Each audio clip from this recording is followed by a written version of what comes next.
Ya, shalom saudara. Oke. Ya. Kita sore hari ini akan belajar tentang nafas penyembahan. Ya, kita semua tahu nafas adalah suatu proses kita menghirup udara masuk dan dikeluarkan dari paru-paru ya, untuk memfasilitasi pertukaran gas dalam tubuh. Jadi nafas bicara sesuatu yang kita hirup dan akan kita hembuskan ya. Dan penyembahan itu bicara kehidupan yang diletakkan sebagai korban ya.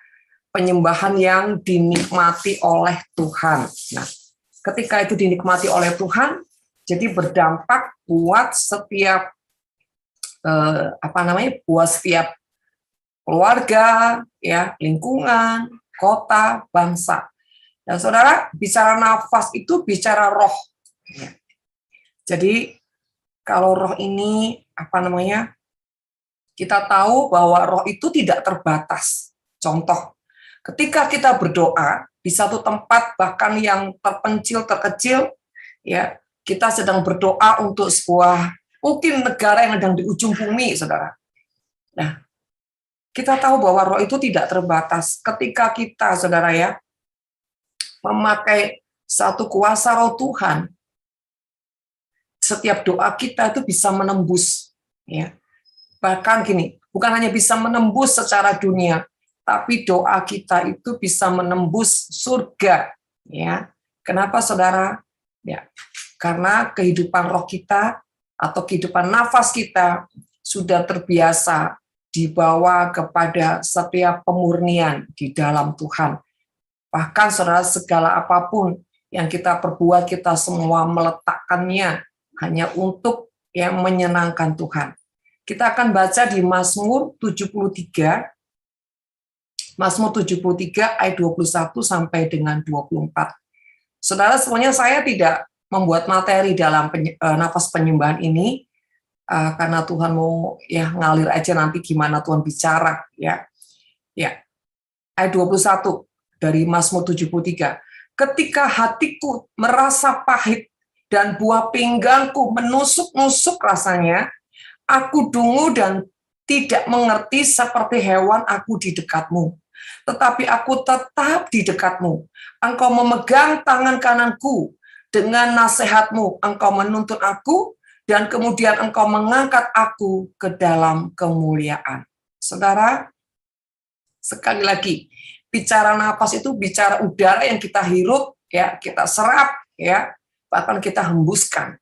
Nah, di sini pengertiannya adalah nafas penyembahan itu di mana satu udara, satu spirit yang di mana itu yang dari Tuhan, tapi itu ketika kita menghembuskannya dan Tuhan itu yang menghirupnya.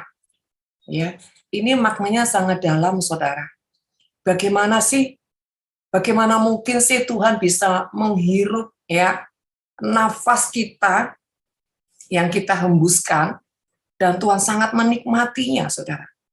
Saudara, ini bicara kehidupan yang dimana kita selalu ya berusaha menyatukan hati kita dalam segi apapun, ya, menyatukan hati kita dalam segi apapun dengan Tuhan sampai ujungnya, ya, itu menjadi nafas penyembahan yang menyejukkan di hati Tuhan, ya.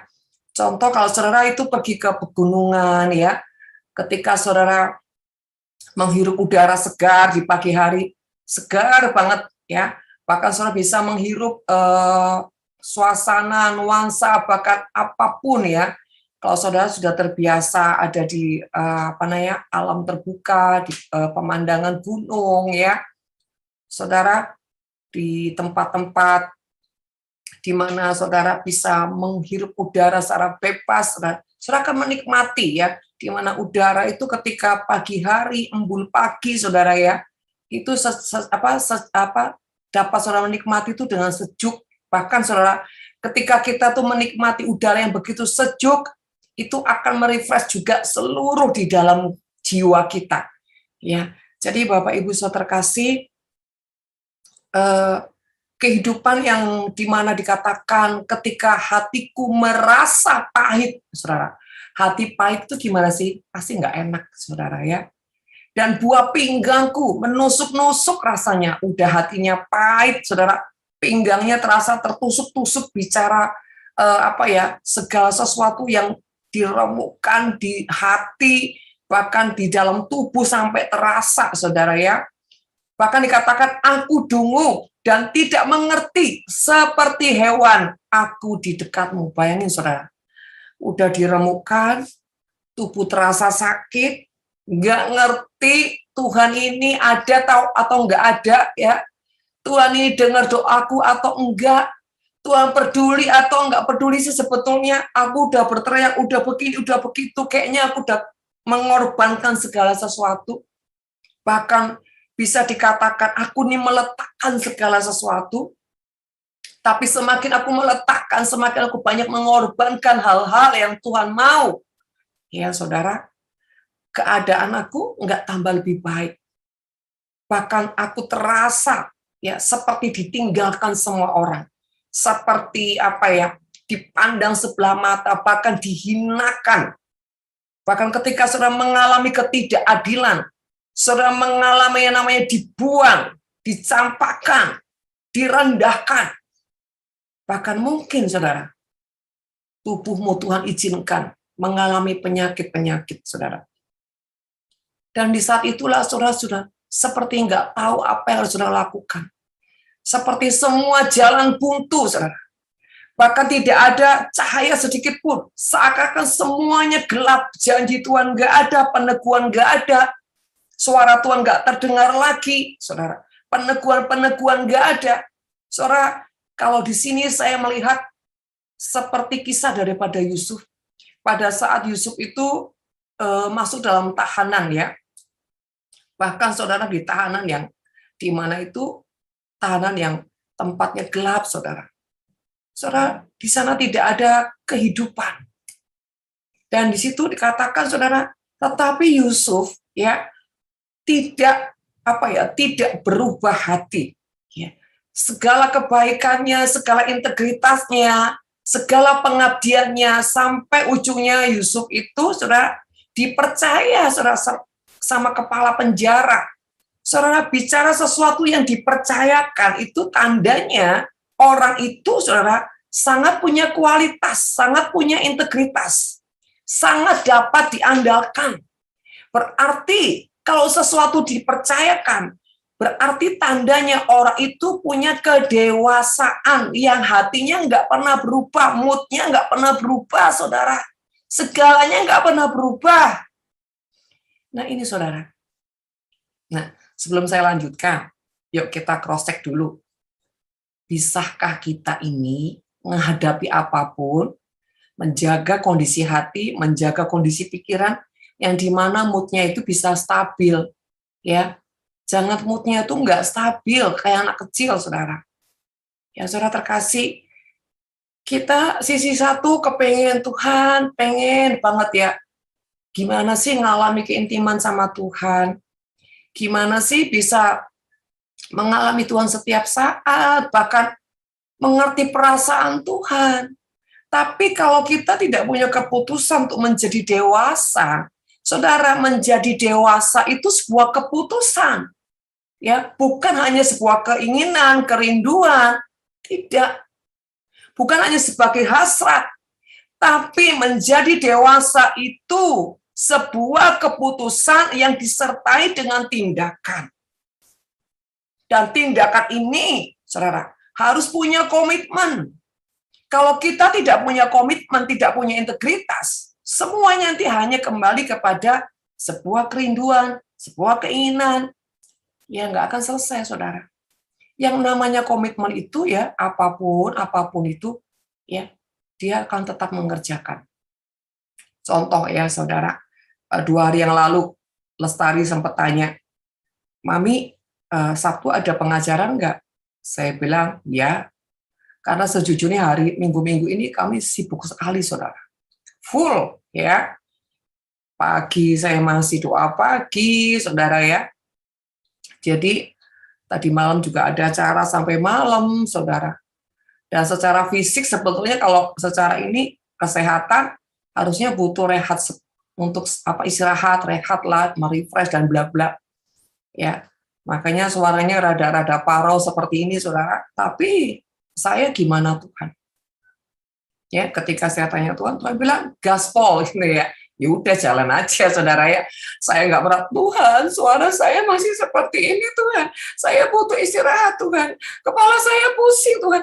Badan tiap hari sudah kayak digebukin orang, gitu ya. Kayak, gitu, saudara. Ya, saudara terkasih, saya tidak membiarkan diri ini melo. Saya tidak memberikan diri ini terus, saudara, menjadi orang yang mengeluh, saudara. Karena ketika saudara, gini loh, hidup ini kalau bawaannya mengeluh aja, saudara. Saudara tahu nggak, efek daripada orang suka mengeluh, itu seperti dia membelenggu dirinya sendiri, membelenggu jiwanya sendiri. Bahkan dibelenggu seperti mumi, dan ujungnya dia seperti mengubur dirinya sendiri. Rugi nggak, saudara? Rugi. Kalau orang itu terus mengeluh, dia tidak dewasa, satu. Dia kekanak-kanakan. Dan orang yang kekanak-kanakan itu tidak akan pernah bisa mengalami pengertian yang ilahi, tidak akan bisa bertumbuh, saudara. Kapasitas hatinya tidak akan pernah mengalami satu pembaruan. Namanya juga kanak-kanak, saudara. Dikit-dikit oleh, dikit-dikit teriak, saudara. Dikit-dikit ngambek, dikit-dikit, ya begitulah, saudara. Nah, ini tidak akan merubah apapun. Bahkan jadi mematikan jiwanya, mematikan gairahnya, mematikan imannya, mematikan bahkan berkat-berkat Tuhan. Ya, mematikan keberuntungan. Jadi saudara, kita jangan mengotori hidup kita, jiwa kita, bahkan jangan menciptakan kematian lewat mulut kita, saudara. Ingat, kita ini habitnya adalah anak-anak kerajaan surga. Sementara di dunia ini tempat untuk menumpang, memproses, mempersiapkan diri dalam didikan Tuhan, kita dimurnikan dalam pembentukan, dan ujungnya kita mengalami kesempurnaan, dan sampai, saudara, kita menjadi sama seperti Kristus. Makanya tadi saya katakan, ya, ketika hatiku merasa pahit dan buah pinggangku menusuk-nusuk rasanya, saudara ya, ini bicara kayak orang tuh gini loh, aduh kayaknya ini hidup dalam kutub banget ya, kayak nggak ada kehidupan, nggak ada rezeki, nggak ada kebahagiaan, kok rasanya ini sakit, itu buntu, jalan buntu, semua rasanya kayaknya Tuhan jauh banget. Dan ketika kau nggak ngerti harus ngapain, seperti orang goblok, saudara ya. Karena di sini katakan aku ya seperti hewan dungu ya di dekatmu, saudara. Tetapi aku tetap di dekatmu. Jadi apapun keadaannya, ya, saudara, Mazmur Daud ini memutuskan tetap di dekatmu. Apapun itu Tuhan, mau pahit, mau capek, mau sakit, mau apa kayak gitu ya. Aku tetap di dekatmu Tuhan. Aku tetap di dekatmu. Tadi katakan engkau memegang tangan kananku. Tangan kanan itu bicara kekuatan. Kenapa? Selama Tuhan, ya, selama kita izinkan Tuhan tetap memegang tangan kita, mengendalikan kita, memimpin kita, maka kita akan punya kekuatan yang luar biasa dari Tuhan. Bahkan, saudara, di tengah-tengah kondisi yang sudah terpuruk sekalipun, ya, hati dan telinganya tetap mau mendengar apa? Nasihat Tuhan. Dikatakan dengan nasihatmu engkau menuntun aku, dan kemudian engkau mengangkat aku ke dalam kemuliaan. Jadi saudara terkasih, kalau kita dalam segala keadaan ya punya keputusan, aku nggak mau mundur Tuhan, aku nggak mau nyerah, aku nggak mau marah, aku nggak mau lebay, ya, aku tetap memutuskan ada di dekat kakimu. Ya, saudara, maka disitulah ya Tuhan akan menuntun kita, dan Dia akan membawa dan mengangkat kita masuk dalam kemuliaannya. Dengan catatan, saudara, dengan syarat di mana kita selalu menyatukan hati kita dalam kondisi apapun, ya, menyatukan dengan hati Tuhan sampai ujungnya itu menjadi nafas penyembahan yang sejuk di hati Tuhan. Seperti apa sih kira-kira? Ya, penyembahan yang menyejukkan hati Tuhan, yang sampai ketika Tuhan itu menghirupnya, Dia katakan, Wow, bau kerelaannya, aku suka nih bau kerelaannya. Dia tuh rela banget sampai di dalam kerelaannya dia tetap rendah hati. Dalam kerelaannya dia berkata, Tuhan, aku akan tetap belajar tersenyum. Aku belajar tidak mengeluh, Tuhan. Aku tetap menyembah-Mu di dalam segala kesesakanku. Aku teguhkan, aku tetapkan hatiku untuk percaya. Dan aku bersyukur bahkan di tengah tekanan yang sangat kuat, dia tetap memutuskan tersenyum dengan Tuhan. Kalau tadi ada pujian, hati yang menyembah, hati yang melekat padamu, Yesusku, kekasih hatiku, Engkaulah hidupku, segalanya bagiku, pujaanku selama-lamanya. Ku mau menyembah-Mu. Saudara, penyembahan ini hanya bisa dinaikkan orang-orang yang dewasa, orang-orang yang hatinya ketika mengalami permukaan dari masa ke masa, dia tetap, saudara, menjadi pribadi yang memutuskan tidak bergeser dengan Tuhan. Artinya, tidak mau mewarnai persembahannya, korbannya, dengan kotoran-kotoran yang membuat Tuhan nggak berkenan. Misalkan keluh kesah, ya, kemarahan, kecewa, bersungut-sungut, ya seperti itulah, saudara. Ya, dan dia tetap menjaga kesetiaannya. Saudara, orang yang dewasa itu dalam segala keadaan dia tidak mengurangi volumenya, kebiasaan-kebiasaannya, jam-jamnya, waktu-waktunya, komitmennya dengan Tuhan. Bahkan di tengah tekanan apapun, ya, bahkan maaf kata, kalau Tuhan izinkan mengalami garis kemiskinan, uang nggak punya, bahkan makan aja, saudara, harus puasa, harus ada banyak hal, saudara. Tetapi bukan berarti dia menghentikan korban-korban di hadapan Tuhan, ya, lewat bentuk apapun. Saudara, namanya korban itu bukan hanya bicara uang, ya, bukan hanya bicara pengampunan, bukan bicara tentang kebaikan, ya. Yang namanya korban itu dalam bentuk apapun bisa kita bawa dan persembahkan kepada Tuhan. Salah satunya, saudara, inisiatif untuk terus berbuat kebaikan, berbuat kasih, berbuat kemurahan hati, lewat tenaganya, lewat doa-doanya. Bayangin dalam tekanan yang seperti itu, misalkan dia tetap bersyafaat buat orang-orang yang mengalami kesusahan. Dia ingat mungkin ada orang yang sedang mau bercerai, dia bergumul, dia berdoa, Tuhan kasih si A. Dalam rumah tangga yang sedang ada keretakan, Tuhan belas kasih-Mu, dia bisa sampai menjerit, menangis untuk orang lain. Nah ini, saudara, ini penyembahan yang sangat-sangat dinikmati Tuhan. Ya, jadi Bapak Ibu Saudara terkasih, mari kita ini membudayakan segala sesuatu yang kita persembahkan kepada Tuhan itu harus disikapi dengan kedewasaan, ya. Dimulai dari hal-hal yang kecil, kebiasaan-kebiasaan kita. Contoh, kalau kita bangun tidur, kita lebih memilih apa? Memilih mau tidur terus atau bangun, ya saudara ya, cari Tuhan. Dalam kita doa pagi, kita mau jadi orang yang sebelum doa pagi 10 menit atau 15 menit, saudara, udah mempersiapkan diri duduk, ya, menanti-nantikan Tuhan, ya. Jadi doa paginya bukan tiba-tiba kurang 3 menit, 2 menit, atau kurang 1 detik, tiba-tiba bangun dan masih kotor, ya, masih ketekan, masih ileran, saudara, ya. Duduk tiba-tiba di ranjang, nyanyi, ku angkat hatiku.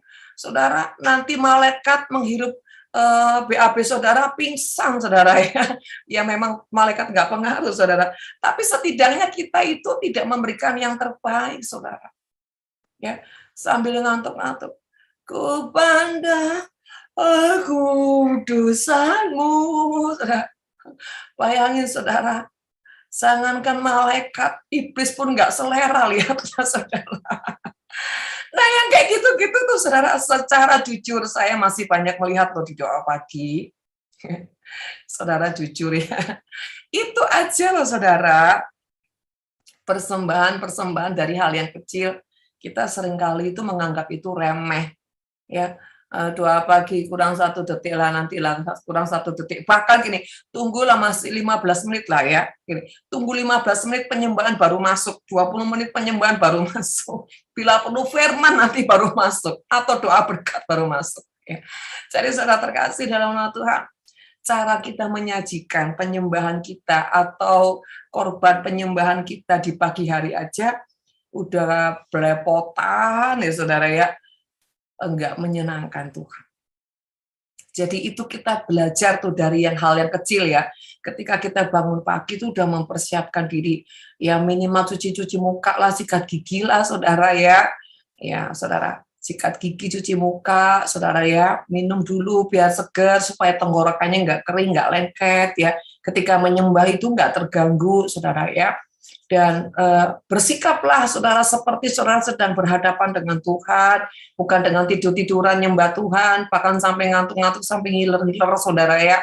Nah, coba renungkan itu. Ya, karena Tuhan itu, saudara, Tuhan yang melihat hati.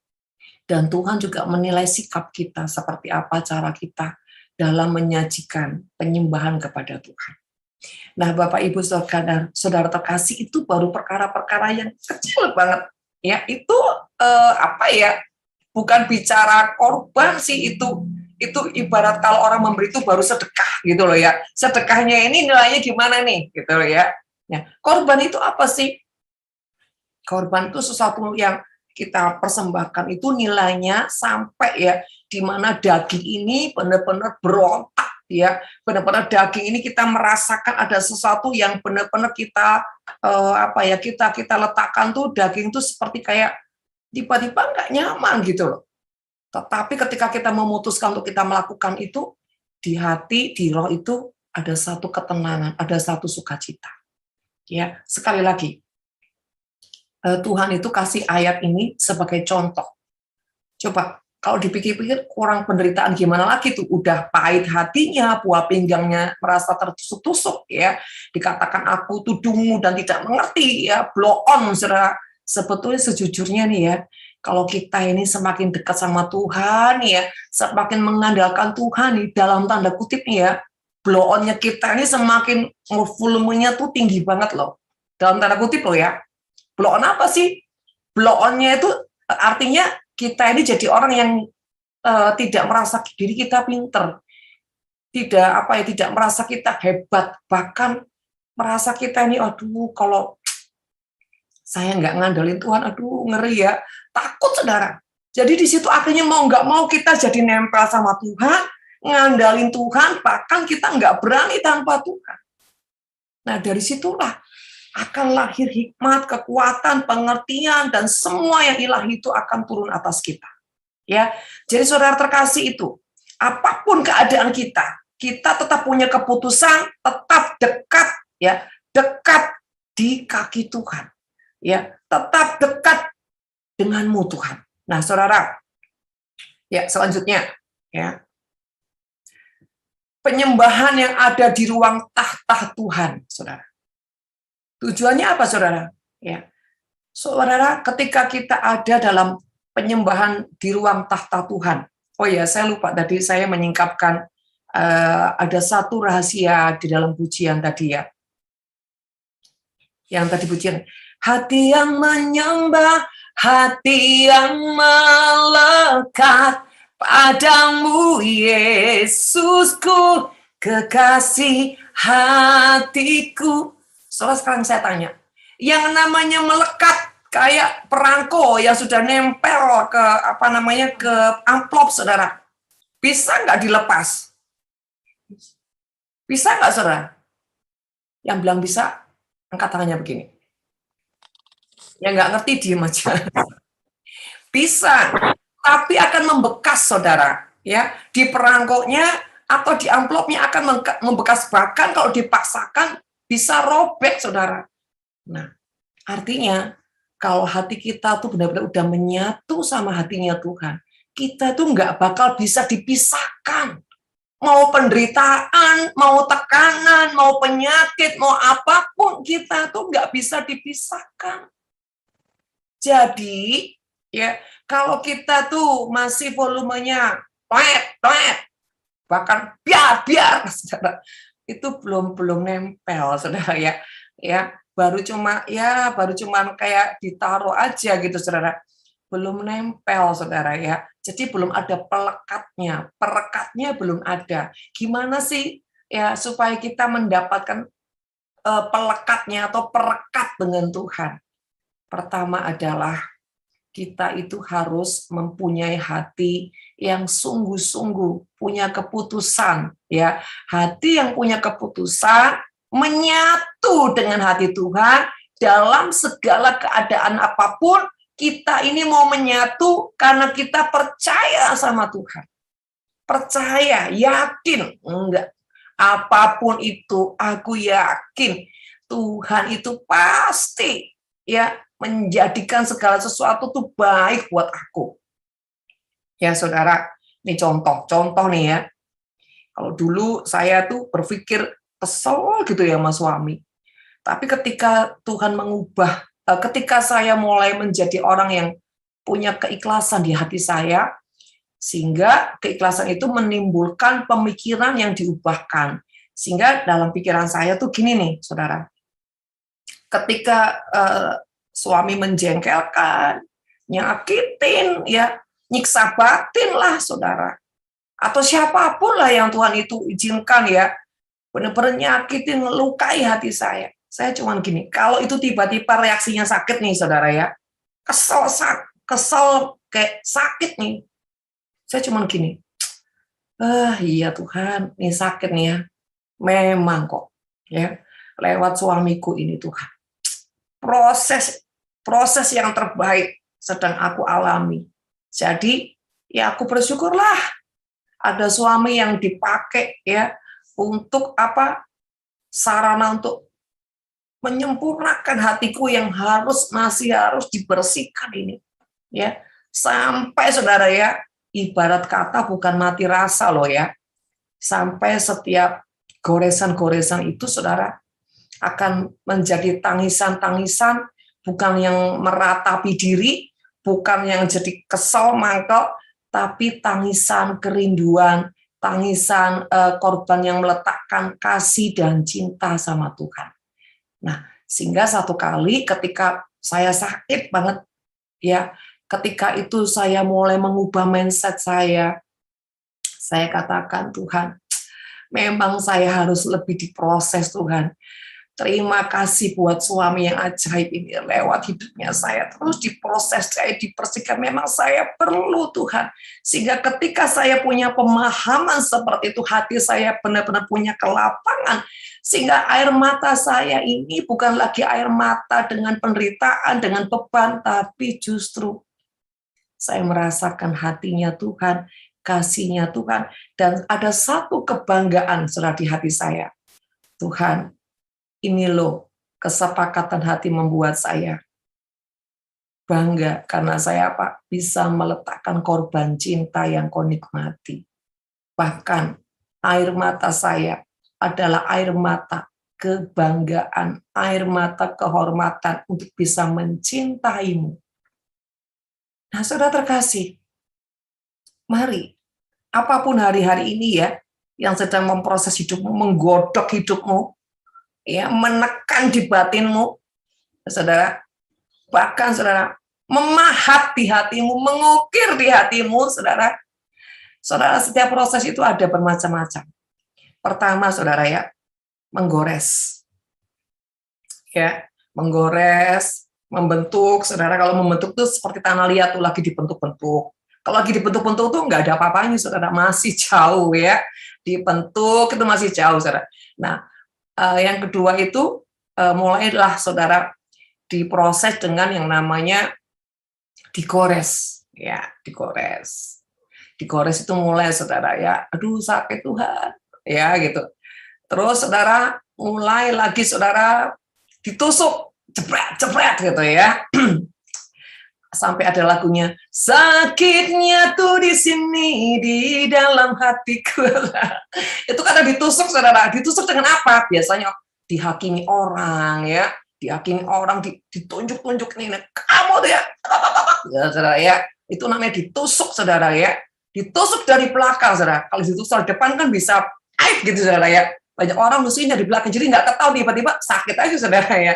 Nusuknya iblis itu ya dari belakang ya, nggak ada cara Tuhan tuh nusuk dari muka saudara, tapi terasanya di sini saudara ya, nusuknya dari belakang. Itu bicara dikhianati.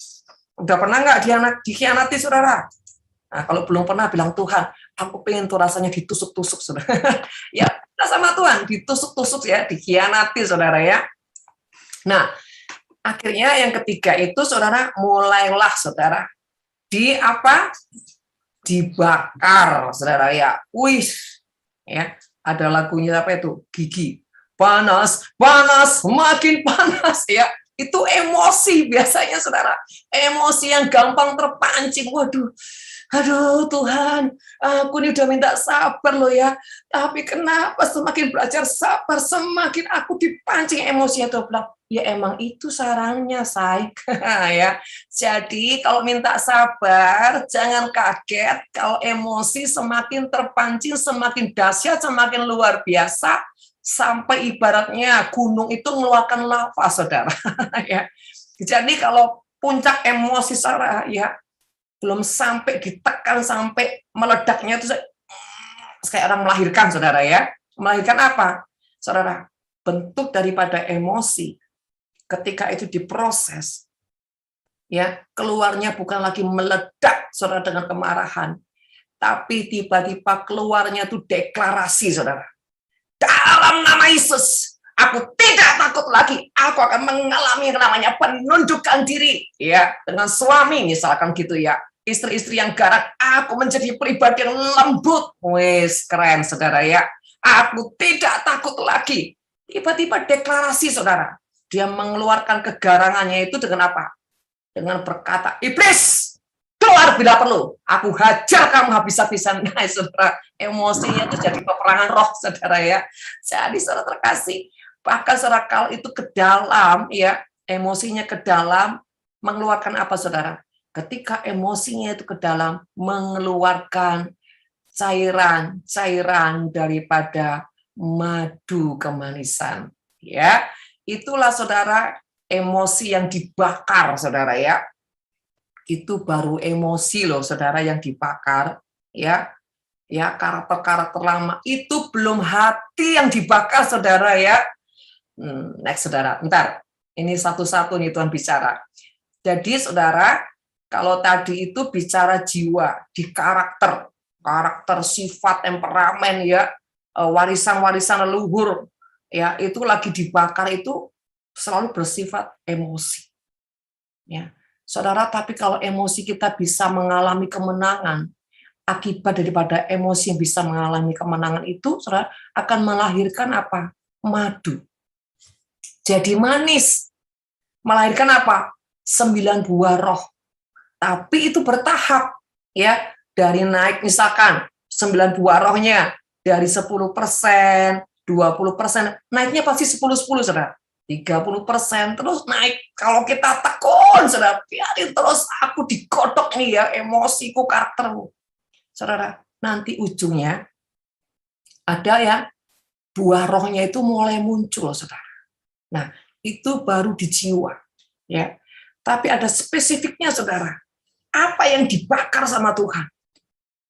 Ya, sebelum pembakaran ini saudara ya terjadi, itu pembakaran di jiwa. Nah setelah itu nanti saudara, itu pembakaran itu dimurnikan, itu bicara kehendak ya. Ini bicara jiwa tapi lebih ke spesifik lagi, ke hati yang paling dalam, kehendakmu ya, keinginanmu, pemikiranmu, Ketika itu dibakar, saudara, engkau nggak akan punya lagi kehendak dirimu. Selalu yang menjadi kehendakmu tuh gini, Tuhan, engkau pengen apa ya? Tuh, kalau minta kepengen sesuatu aja, dia selalu seperti Esther tuh, tanya sama raja. Jika raja berkenan, selalu gitu. Jika raja berkenan, seperti Yesus waktu ada di Taman Getsemani, saudara, itu dia lagi dibakar hatinya. Bicara apa? Kehendak dan pikirannya, saudara, sedang dibakar sama Bapa di sorga. Makanya Yesus berkata, jika Tuhan berkenan, cawan ini berlalu. Sama seperti Esther, jika raja berkenan. Nah, jadi dia menaikkan sebuah proposal sama Tuhan. Dia nggak pernah, jangankan maksa Tuhan, dia mau apa aja dia tanya dulu. Tuhan boleh nggak? Bukan cuma boleh, istilahnya Tuhan suka nggak kalau saya mau seperti ini? Nah itu, saudara, ya, dia nggak tanya boleh atau nggak boleh, tapi dia tanya kalau aku putuskan begini, kalau aku lakukan begini, Tuhan suka nggak ya? Nah, ketika ya orang yang sudah di tahap dibakar di kehendaknya, itu bukan bicara lagi Tuhan boleh atau nggak boleh loh. Dia memastikan kalau dia lakukan sesuatu, dia ingin memastikan Tuhan suka nggak. Kenapa? Karena dia ingin yang dia lakukan Tuhan tuh menikmati, saudara. Seperti Esther, ya. Nah ini tiba-tiba keluar lagi nih Esther, ya. Saudara, Esther itu ketika dia ingin menyatakan atau ingin melakukan sesuatu, dia tanya dulu. Dia pastikan raja itu berkenan nggak. Jadi tolak ukurnya bukan perkara raja boleh nggak aku minta adil. Enggak. Jadi tolak ukurnya itu raja, engkau berkenan tuh engkau menikmati enggak. Jadi intinya semua yang akan Esther lakukan, Esther memastikan nantinya raja itu menikmati. Dia bisa menikmati. Jadi apa yang menjadi keinginan kita tuh pastikan, bukan bicara boleh atau tidak boleh, apakah nanti Tuhan menikmati dengan apa yang saya lakukan. Ini keren banget loh, saudara. Ini namanya penyembahan di Roh Maha Kudus nih. Ya, menyatukan selera hatinya dengan hati Tuhan. Jadi seperti bukanlah kehendakku, tapi kehendakmu. Ini saudara. Orang yang selalu berdoa, Tuhan bukanlah kehendakku, tapi kehendakmu. Itu orang yang ada di Roh Maha Kudus Tuhan. Dia memastikan kehendaknya itu nggak ada lagi, tapi kehendak Tuhan. Ya, di mana Tuhan akan menikmati itu. Nah, saudara, tahap yang terakhir adalah diukir. Ukirkan aku di dalam tanganmu. Itu masih nggak seberapa, saudara. Bicara apa? Perjalanan yang mutlak. Ikuti apa yang Tuhan mau. Perjalanan kita, perbuatan kita, mutlak seperti apa yang Tuhan mau kita lakukan. Tapi kalau sudah diukir di hati, ya, ini menjadi monumen yang dimana, saudara ya, Spirit ilahi, bahkan keyesusan itu di dalam kita itu benar-benar bersinar, saudara. Keyesusan yang di dalam kita itu benar-benar, orang itu nggak usah tanya kita anak Tuhan, orang nggak usah tanya identitas kita, tapi muncul dengan sendirinya, bersinar dengan sendirinya. Itu, saudara, tahap diukir di dalam hati. Yang namanya ukiran itu, saudara, mengerjakannya dengan fokus, konsentrasi, dan nggak bisa cepat. Yang namanya ukiran itu butuh waktu yang sangat lama. Saudara, diukir itu butuh waktu. Puluhan tahun mungkin, saudara. Sesuai apa yang Tuhan mau. Ya, ini nggak kebetulan nih. Ya, di backdropnya si Yesus itu ada kayu ukiran. Nah, bukan kayu gelondongan nih ya, saudara.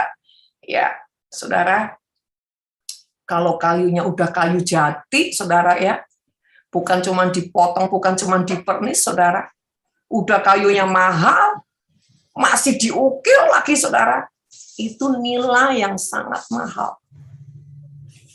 Bahkan ketika hati kita sampai diukir sama Tuhan, itu bicara sesuatu yang sakit, bahkan perlu bertahun-tahun. Seperti siapa contohnya?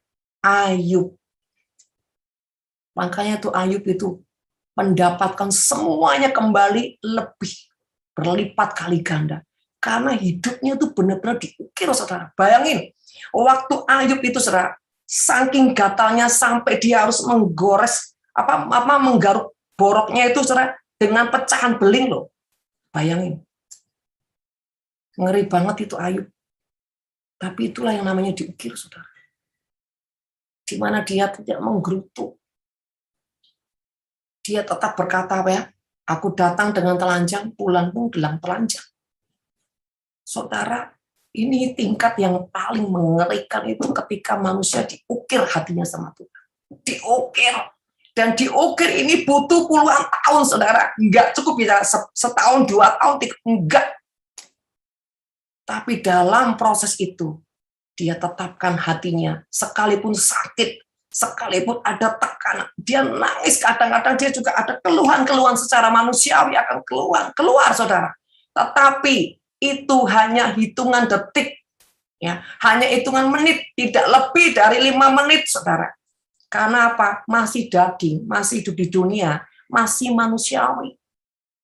Ketika ditusuknya itu diukir itu sakit sekali, saudara. Dia hanya hitungan menit mengeluhnya. Setelah itu dia cepat sadar, dia cepat kembali, bahkan dia lebih menyerahkan semuanya sama Tuhan. Bahkan, saudara pernah dengar nggak? Orang-orang yang ketika mengalami sebuah peremukan, bahkan diukir Tuhan dalam setiap proses, dia mengubah pujian, dia mengubah penyembahan, saudara, di hadapan Tuhan. Dan biasanya orang sudah di level ini, ketika dia menciptakan sebuah lagu atau pujian, itu akan terus berpuluhan tahun, bahkan bisa beratusan tahun, saudara. Lagu itu nggak pernah hilang. Dan lagu itu pasti abadi. Saudara, saya gini, Tuhan ajarkan ya, bagaimana bisa mengukur lagu itu punya sejarah, punya nilai, punya bobot, saudara, dari yang menciptakan. Lagu itu benar-benar inspirasi ilahi, lagu itu dari cawan yang dia bayar, atau lagu sekedar dikarang, saudara. Kenapa? Ketika dinyanyikan itu, ya akan berdampak atmosfer hadirat Tuhan itu turun. Jadi Bapak Ibu Saudara terkasih, itulah penyembahan yang ada dalam tahta ruang kudus Tuhan. Dan saudara, hidup dalam dimensi surga. Tujuan hidup dalam dimensi surga itu pertama, saudara, supaya realitas surga itu dapat bermanifestasi di dalam hidup kita. Sekali lagi, mengapa kita harus hidup dalam dimensi surga?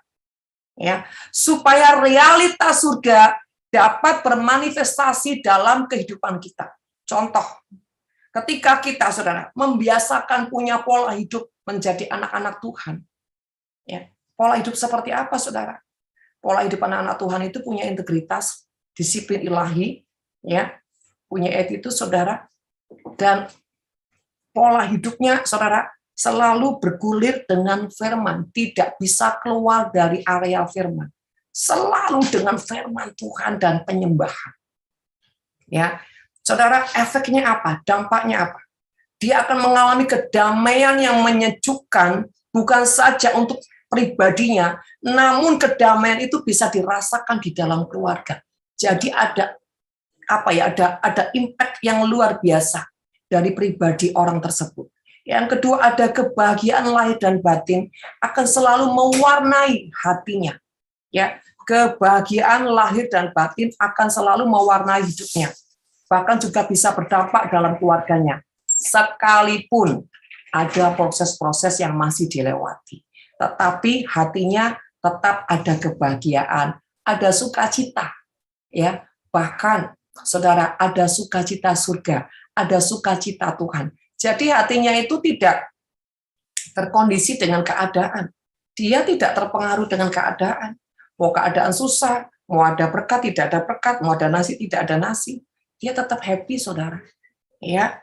Yang ketiga, saudara, Orang yang hidup dalam dimensi surga, ya, dia akan mengalami realitas surga bermanifestasi, yaitu yang ilahi atau kebutuhan supranatural akan melengkapi hidupnya. Kebutuhan supranatural. Apa itu kebutuhan supranatural? Bicara karunia-karunia Roh Kudus akan memperlengkapi hidupnya. Ya, ya. Yang B, kehidupan surgawi akan senantiasa terus dapat kita nikmati kalau kita selalu mengisi kehidupan kita dengan menaikkan pujian dan penyembahan. Ya, sekali lagi, kehidupan surgawi akan terus kita nikmati, saudara ya, kalau kita selalu mengisi kehidupan kita dengan menaikkan pujian dan penyembahan. Artinya, kalau hidup kita tuh, saudara, setiap hari mewarnai hidup itu dengan suka memuji, suka menyembah Tuhan, maka di jiwa kita, di roh kita akan mendapatkan kelegaan, ya, akan mendapatkan satu kemudahan untuk mengalami Tuhan, akan terlepas dari belenggu-belenggu dosa, akan terlepas dari belenggu-belenggu maut. Saudara, kalau orang rajin menyembah Tuhan, bahkan dia tidak perlu mengalami pelepasan yang dilayani oleh hamba Tuhan. Karena rajin nyembah, otomatis, saudara, jiwa yang terbelenggu itu akan terlepas. Karena kuasa roh jahat tidak akan tahan dengan yang namanya penyembahan supranatural ilahi. Dan penyembahan yang ilahi itu pasti, saudara, penyembahan yang dimana orang tersebut sedang mengalami proses demi proses. Bahkan sudah melewati proses demi proses dan hatinya sangat teruji. Ya, yang C, dengan terus membiasakan diri untuk masuk dalam dimensi penyembahan. Ingat, saudara, dimensi penyembahan, hal itu akan membawa kehidupan orang tersebut ada di ruang tahta Tuhan. Ada di ruang tahta Tuhan itu bicara, ya, bisa bicara ruang Maha Kudus, bicara ruang sidang ilahi, saudara. Dan ini akan mengibatkan dia mengalami keintiman lebih dengan Tuhan. Lebih dengan Tuhan. Dia memiliki selera Tuhan. Yang tadi saya katakan, ya, hatinya selalu menyatu dengan kehendak Tuhan. Bahkan dia menyatu dengan dia menyatukan hatinya dengan Tuhan di setiap kehidupan. Ya, sampai ujungnya selera Tuhan menjadi seleranya. Dan dia tidak punya selera yang lain. Ya, dan ujungnya, saudara, kehidupan ini akan bisa dibedakan ketika kita sungguh-sungguh masuk dalam dimensi ilahi lewat pujian dan penyembahan, lewat kehidupan yang terus masuk menjadi orang-orang yang tenggelam di dalam firman Tuhan. Ya, Keluaran 33 ayat 16. Dari manakah gerangan akan diketahui bahwa aku telah mendapat kasih karunia di hadapanmu, ya ini aku dengan umatmu ini. Bukankah karena engkau berjalan bersama-sama dengan kami, sehingga aku dengan umatmu, ini dibedakan dari segala bangsa yang ada di muka bumi. Saudara akan menjadi orang yang dibedakan. Dibedakan dalam hal apa? Penyertaan Tuhan di dalam kita sangat sempurna. Sehingga engkau akan dibedakan dengan orang-orang yang tidak melekat dengan Tuhan. Akan menjadi perbedaan yang sangat signifikan. Contoh, di masa pandemi seperti ini, kalau orang-orang yang tidak melekat dengan Tuhan, dia akan mengalami imbas-imbas kekeringan. Dia akan mengalami imbas-imbas kematian. Bahkan, saudara, dia akan mengalami imbas-imbas kutuk. Tetapi kalau hati kita melekat dengan Tuhan, mau masa pandemi, mau masa kekeringan, mau masa badai apapun, tidak akan mempengaruhi tudung Elohim itu, tudung Tuhan itu menyertai kita. Kita akan dilindungi, dilingkupi, bahkan dipelihara Tuhan dalam masa-masa kekeringan. Bahkan di masa-masa kekeringan, kita tetap bisa jadi berkat. Itu, saudara. Nah, inilah yang dikatakan nafas penyembahan. Di dalam kehidupan kita setiap hari. Setiap hari. Ya, tidak tergantung dengan keadaan. Mau keadaan ini contoh, ya. Saya waktu 10 hari kemarin, hampir 2 minggu, ya. Itu setiap malam nggak bisa tidur. Waktu sampai ini sakit sekali, saudara. Tapi kalau pagi harus doa pagi harus nyembah, tetap lakukan. Sama sekali tidak ada keluhan. Ya, obat segala udah diminum, apapun bukan tetap. Ya, tapi nggak marah sama Tuhan. nggak ngomel. Bahkan saudara, waktu ibadah minggu kemarin, waktu khotbah sempat suara ini nggak keluar. Tapi tidak menjadi orang yang drop, tetap memerangi di dalam roh.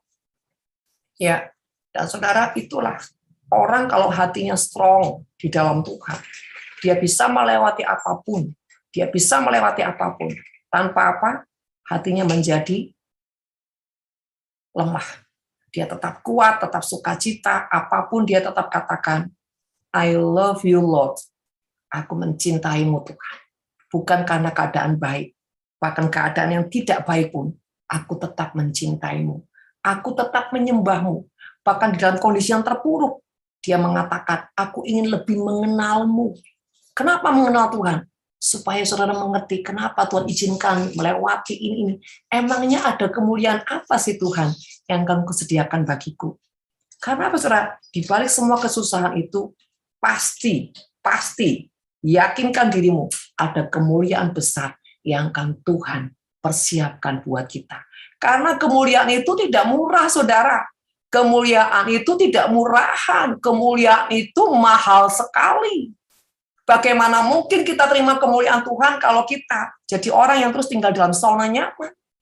Bagaimana kita terima kemuliaan Tuhan kalau kita hidup kita cuma marah-marah, kecewa, berontak, pahit? Bagaimana mungkin? Ya, jadi saudara terkasih, setiap hari kita mau belajar nih, punya keputusan. Bagaimana kita menciptakan sebuah nafas yang dihirup Tuhan itu menjadi nafas yang menikmati hatinya Tuhan. Apa dinikmati Tuhan? Contoh, segala sesuatu Tuhan izinkan kita lewati, nggak usah mengeluh, ya, jangan bersungut-sungut, saudara. Bahkan menjaga pola pikir kita, jangan ada pikiran-pikiran yang negatif, pikiran-pikiran yang jahat, saudara. Belajar menjadi dewasa. Menjadi dewasa itu sebuah keputusan. Saya harus dewasa, dan orang dewasa itu tandanya hatinya, moodnya stabil. Pikirannya positif, saudara. Enggak ada pikiran negatif. Ya, satu hal lagi, saudara. Inginkan menjadi pribadi yang dapat dipercaya Tuhan. Bagaimana kita bisa menjadi pribadi yang dapat dipercaya Tuhan? Dalam apapun yang dipercayakan di hidupmu, di tanganmu, apapun itu, saudara. Segala sesuatu yang Tuhan percayakan, kelola dengan cara bergantung dengan Tuhan, mengandalkan Tuhan, tanya Tuhan, tunggu Tuhan, lakukan dengan cara Tuhan, bukan dengan cara kita. Intinya gini, jadi orang jangan sok pinter atau minterin Tuhan. Ya, jadi orang tuh serendah hati. Saudara, satu hal juga yang perlu kita sadari, ciri-ciri orang hidup dalam perkenanan Tuhan itu selalu punya gaya hidup apa? Rendah hati, saudara. Saudara, ya, nggak pengen koar-koar, nggak pengen dipandang orang hebat, saudara. Semakin engkau menjadi orang yang rendah hati, sekalipun orang bilang, ini kelihatannya bodoh banget, ini kelihatannya lemah, nggak masalah. Saya nggak pernah pusing ketika orang mau anggap saya apa. Yang penting saya punya satu tujuan, buat Tuhan menikmati hidup saya. Saya nggak pusing apa kata manusia. Yang penting saya tidak merugikan siapa-siapa, saudara. Ya, jadi Bapak Ibu saudara terkasih, yuk kita belajar nih ya, punya keputusan setiap hari. Saya pengen, nafas hidup saya dinikmati Tuhan, dan sampai Tuhan berkata, wow, bau kerelaanmu, bau ucapan syukurmu, sekalipun engkau dalam kekurangan, engkau nggak lagi mengeluh, engkau belajar sabar, engkau belajar tetap menyembah aku, bahkan engkau dalam kekurangan pun, engkau tetap mau belajar jadi orang yang memberi. Ya, itulah saudara, nafas penyembahan yang dinikmati Tuhan, bukan cuma di nyanyian. Kalau di nyanyian itu hanya efeknya, saudara, tetapi isinya adalah di dalam jiwa kita sendiri, di dalam hati kita, di dalam batin kita, di pikiran kita, itu semua isinya, komponennya, sesuatu yang benar, sesuatu yang kudus, yang tidak bercacat. Itu, saudara. Komponen-komponen itu yang harus kita terus tingkatkan, kita gali, saudara. belajar seirama dengan Tuhan, belajar sepakat dengan Tuhan, dan belajar mempercayai Tuhan di atas segalanya. Sehingga saudara tidak tertipu sama iblis. Iblis ngomong apapun, dia mental, saudara. Bahkan iblis nggak berani, saudara. Dia nggak berani mengotori kita, dia nggak berani menghampiri kita karena iblis begini. Percumalah, datangin dia itu orangnya kebal, nggak bisa, malah kita nanti dihajar dengan minyak urapan gitu ya, dihajar dengan peperangan roh, enggak lah. Ya, saudara, sampai ujungnya iblis nggak berani mendekati kita. Karena apa? Komponen di hidup kita, di jiwa kita, di batin kita, di roh kita, semuanya bicara tentang kebenaran Tuhan, bicara semua yang dimerdekakan Tuhan, dan bicara sesuatu yang mulia, yang ilahi, dan kehambaan. Ingat saudara, ada satu dimensi yang kita nggak bisa lepas itu ya. Pertama, adalah dimensi takut akan Tuhan. Ya, namanya takut akan Tuhan itu pasti segala sesuatu itu menguasai diri. Yang kedua, dimensi kasih, saudara. Kalau kita punya kasih, kita pasti punya inisiatif, punya kemurahan, punya segala yang ujungnya. Karena kasih itu saya sering kali ngomong, kasih itu adalah pribadi Tuhan, kasih ada rohnya Tuhan, dan kasih itu adalah Tuhan sendiri. Ketika kita berbuat kasih, hati kasih itu seperti menarik pribadinya, menarik hadiratnya, saudara. Yang ketiga, orang yang punya kerendahan hati. Orang yang rendah hati, orang yang punya penguasaan diri, sejujurnya dialah orang yang kuat secara roh. Dialah orang yang punya dimensi roh. Dia adalah orang yang punya dimensi roh Tuhan. Orang yang rendah hati, orang yang punya penguasaan diri. Karena orang yang rendah hati tidak akan bersungut-sungut, tidak akan berkata sembarangan, dan tidak berpikir sembarangan. Ya, pertama, orang yang takut akan Tuhan. Kedua, adalah orang yang selalu punya kasih. Ya, dimensi kasih yang sangat dalam. Sampai ujungnya kasih ini menjadi habit yang apa? Selalu punya inisiatif. Jadi kalau dia tidak melakukan kasih itu rasanya ada sesuatu yang mengusik, ada sesuatu kemudian nggak nyaman. Setiap hari harus berbuat kasih, karena apa? Saudara, kasih itu seperti sumber mata air. Kalau kau tiap hari tidak melakukannya, tidak menggali, maka itu akan apa? Tersumbat dan mati. Kalau kau ingin menjadi sumber mata air, saudara, engkau harus menggali yang namanya kasih setiap hari. Jadi setiap hari harus ada perbuatan-perbuatan kasih yang kau lakukan. Itu membuat engkau menjadi pribadi yang menjadi sumber mata air dalam kehidupanmu.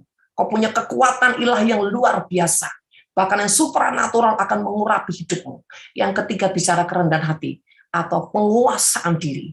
Nah, di tiga ini saudara menjadi penyembahan yang nafasnya, ujungnya dinikmati Tuhan. Ketika kau hadapi apapun, bahkan kau dibakar, diukir, ditempa, dibentuk, bahkan apapun, ya, dimurnikan sekalipun, engkau akan tetap bersyukur, engkau tetap menyembah, engkau tetap memutuskan percaya sekalipun belum melihat atau tidak melihat. Bahkan engkau tidak merasakan kehadiran Tuhan sekalipun dalam penyembahanmu, engkau tetap berkata, aku percaya Tuhan, Engkau hadir di tengah-tengah pujianku. Engkau hadir di tengah-tengah penyembahanku. Engkau hadir di tengah setiap korban yang aku letakkan. Ya, jadi sampai di sini dulu Bapak Ibu yang terkasih, yang saya bisa sampaikan. Saya membuka sesi tanya jawab.